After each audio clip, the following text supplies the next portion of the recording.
So there's a question that I have gotten a lot. And the question is, if it is easier for a camel to get through the eye of a needle than a rich man to get into heaven, how rich is too rich? And I got a similar question as a paid request. Nova Deadlifts asks, "Hi Rev, not sure how much to tip to request a video topic. By the way, it is $15, but thank you for the extra $5 tip. But interested in your interpretation of a modest lifestyle in today's world-class structure.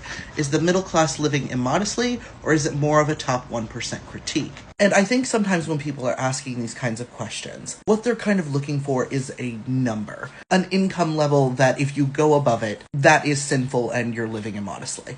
And that's fair, because that's kind of how we think of things in our society. Like, think about, like, if you go and apply for food stamps, there's these caps where you can't get it anymore. So because of the way our society is structured, we tend to think of things in that way. Now, if we ask John the Baptist, he would say, if you have 2 tunics, give up 1 to the poor. A lot of early Christian thinkers saw the hoarding of wealth as a sin.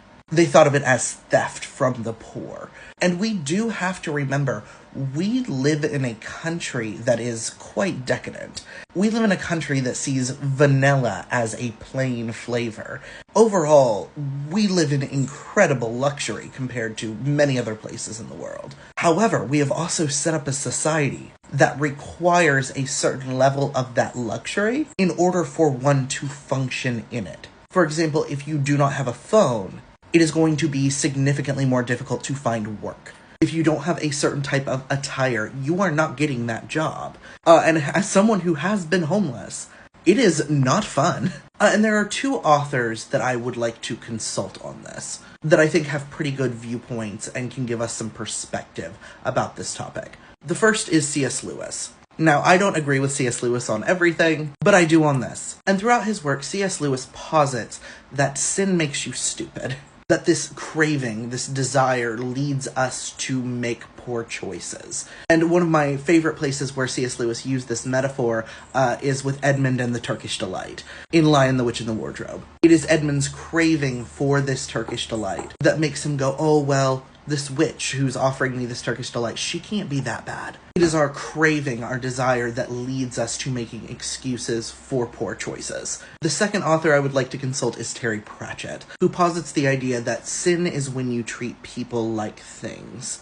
So if we put these 2 ideas together, sin is when you treat people like things, and desire is at the root of this sin, then what one has to ask themselves is whether or not their desire for the material is causing them to treat people like things. And this is a sin that exists on both a personal and a societal level. So on a personal level, if you have items that you would unalive someone to keep, physical material goods, that could be a problem. If you think that having these physical material goods is more important than the well-being of other people, that could be a problem. And then if you take this to a societal level, what you have is situations where police are unaliving people for breaking a window. We are putting property ahead of the welfare of human beings. And like I said, this isn't going to be easy. We live in a society that does not incentivize us to think this way. And also a society that is built to where if we are thinking about this constantly, we will do nothing but give ourselves intense anxiety and go live in a cave and never see another human being.